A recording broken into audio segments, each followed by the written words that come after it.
আলাইকুম, সবাইকে স্বাগতম। আশা করি সকলে অনেক ভালো আছেন। আজকে আমি খুব সহজভাবে আপনাদেরকে টমেটো দিয়ে ভেটকি মাছ ভুনা করে দেখাবো। রান্নাটা কিন্তু খুবই সহজ, খেতে ভীষণ মজার হয়।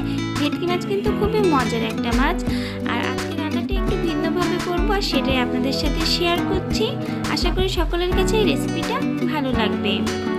এখানে আমি ভেটকি মাছ নিয়েছি, আর ভেটকি মাছটা এখানে আমি ধুয়ে নিয়েছি আলতোভাবে। ভেটকি মাছটা অনেক নরম মাছ, তো আলতোভাবে আপনারা ভেটকি মাছটা ধুয়ে নেবেন। আর এখন একটা কড়াইতে আমি পরিমাণ মতো তেল ভালো করে গরম করে এর ভিতরে পেঁয়াজ, রসুন ও আদার পেস্ট দিয়ে দিব। এখানে আমি মশলাগুলো একসাথে ব্লেন্ড করে নিয়েছি। কিছুটা সময় মশলাগুলো তেলের সাথে ভেজে মশলা থেকে পানিটা টানিয়ে নিব। এরপর এর ভিতরে স্বাদ মতো লবণ, হলুদ, শুকনো ঝালের গুঁড়া, ধনিয়া ও জিরা গুঁড়া একসাথে দিয়ে মশলাগুলোকে আরও কিছুটা সময় ভেজে নিব। মশলাটা ভালো করে ভাজলে মশলা থেকে আর কোনোরূপ গন্ধ আসবে না। এরপর অল্প একটু পানি দিয়ে আরও কিছুটা সময় মশলাটা ভেজে নিব।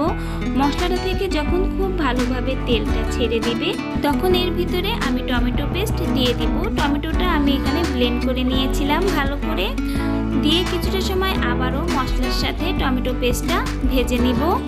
যখন দেখবেন সম্পূর্ণভাবে তেলটা মশলা ও টমেটো থেকে ছেড়ে দিয়েছে, তখন এর ভিতরে অল্প পরিমাণ ঝোলের জন্য পানি দিয়ে দিবেন। ভেটকি মাছ খুবই নরম মাছ, অল্পতেই রান্না হয়ে যায়, তো খুব বেশি পানি দেওয়ার এখানে প্রয়োজন নাই। এখন আমি ভেটকি মাছগুলো একে একে দিয়ে দিব। মাছগুলো দিয়ে আর তেমন নাড়াচাড়া করব না, তাহলে মাছগুলো ভেঙে যেতে পারে। ঢাকনা দিয়ে এখন আমি রান্না করে নেব কিছুটা সময় রান্না করার পর এখন আমি একটু মাছগুলো নাড়িয়ে চাড়িয়ে দিব, আর স্বাদ অনুযায়ী ঝাল ও লবণটা চেক করে নিব। যখন দেখবেন ঝোলটা অনেকটাই কমে গেছে, তখন উপর থেকে ভাজা জিরা গুঁড়া দিব এবং আরও কিছুটা সময় রান্না করে নিব। এখানে অল্প অল্প ঝোল রেখে কিন্তু নামিয়ে নিলে রান্নাটা হয়ে যাবে। তৈরি হয়ে গেল আমার খুবই সহজভাবে টমেটো দিয়ে ভেটকি মাছ ভুনা। এই রান্নাটা কিন্তু ভীষণ মজার হয় খেতে, এবং খুব অল্প সময় রান্নাটা করা যায়। কেমন লাগলো আপনাদের কাছে অবশ্যই কমেন্টে জানাবেন।